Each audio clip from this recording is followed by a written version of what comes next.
you kind of led into it with getting Jaden Knot back. Like I said to multiple people, I'm pretty sure he's going to be out there. I don't think you put him out there for whatever it was. I think 4, maybe 6 total plays if you count the kick returns. I don't think you put him out there if he's not good enough to go in week 2. So I think he'll be back. I think where this game is won or lost is who can run the ball, not even extremely well. I don't think it's even like who's going to run the ball and have the most numbers, but who can just run the ball effectively when they need to the most. I think that's what matters. First down, can you get yourself ahead of the sticks, and when we look at this, of course, like I said, I think Jaden Knot will be back in. I would imagine he would be. Who else do you see in that running back room? Because again, last season it was terrible. Torrey Blaylock led the team with 44 rushing yards. He was phenomenal, but the run game itself really wasn't very good, and Oklahoma just barely got over 100 yards of total rushing on the day. How do they improve from that? And do you think they improve from that, Chad? Yeah, I do. I think getting the lineman back first off is the biggest key. You get Derek Simmons back, probably right tackle. Out of Western Carolina, the key that really made a lot of people excited about him was how fast he got out of his stance and then the ability to use his hands, really advanced usage of his hands whenever he's fighting blocks off, and pretty quick and athletic with his feet and strong as well. He's just going to be a 6-year player.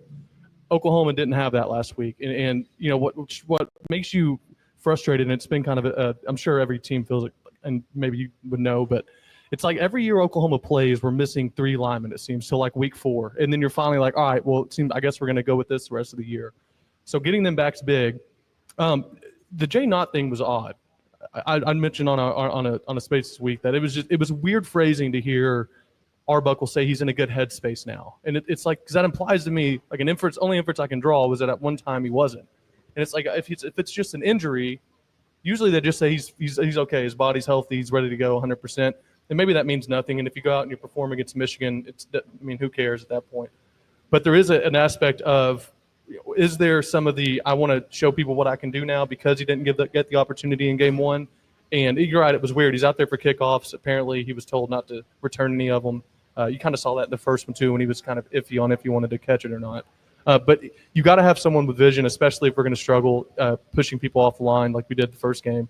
And Javonte Barnes, as good as he's been in the pass game, which is kind of a Jekyll and Hyde thing, you're going to need him for pass blocking, especially in the second half when Barnum's back. But there's a take in that he's not the best vision wise running, and it can kind of hurt our run game some.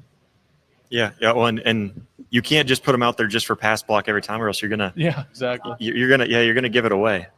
But going back to it, I mean, obviously the run game doesn't get going. You mentioned it's a game between the trenches. That's college football anymore, especially in the Big Ten or the SEC.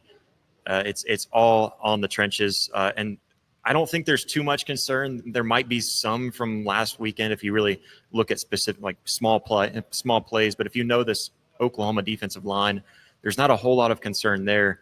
But the offensive line, that's a little bit of a concern. We've been talking about that. Of course, getting some guys back and all of that. Can Oklahoma's linebackers jump in and make the difference and pick up that slack? If obviously with Justice Haynes going crazy last week, I expect he's going to be their feature back.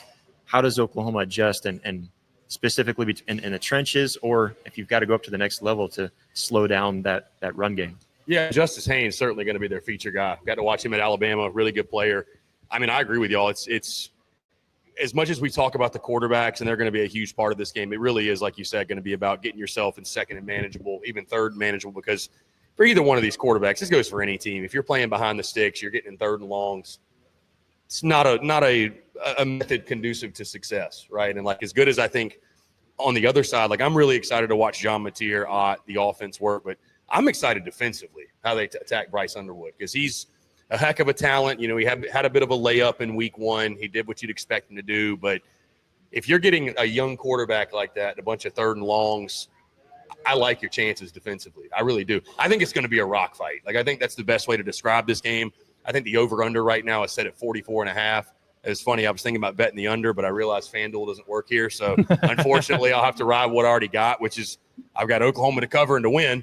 But I do think we're going to see both teams kind of settle in early, kind of two fighters feeling out each other. I'm expecting some big plays, but I think you're going to see kind of a lower scoring game. Run game kind of dictates what he does. I mean, if I'm Michigan, I'm trying to keep the ball out of John Mateer's hands, establish, 10, 12, 14 play drives, establish my running game. I don't want to put it all on my young quarterback. If I have to do that, I do trust Brent Venables in that defensive front, Kip Lewis at linebacker, R. Mason Thomas, obviously a bunch of guys we've talked about, to wreak havoc. So, we talked about how big this game is for John Mateer, setting a tone for him. I mean, listen, there's a narrative with Oklahoma that they're soft up front, because of what happened last year. You go out there, get a push, rush for over 100 yards, productive on the ground. I think you start to change that narrative. So, and I think, again, on the defensive side, I trust Oklahoma defensively to do what they need to do in this football game. It really is just come down to, like you said, and at times they got pushed around a little bit. Like you said, if you really read between the lines, they're going to have to be really good start to finish, because as much as I hate to give the Big Ten any credit, they play grown man football. I mean, they're gonna bring it in the trenches, bring it up front. So huge opportunity for that offensive line to start to put that narrative to rest, that Oklahoma's soft up front or not built to win in the SEC up front.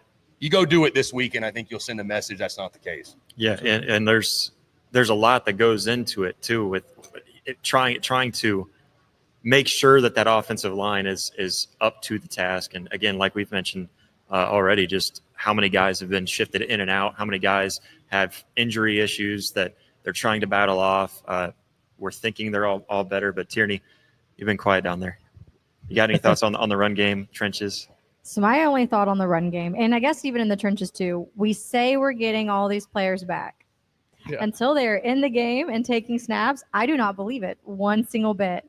And that is, maybe I'm a Debbie Downer, but last year scarred me so badly that until they're, again, not suited out, not warming up, until they're taking snaps, I will not believe it. So I'm actually very worried about the run game, because in my head, those O-line players will not be back and Jaden Knot will not be out there. So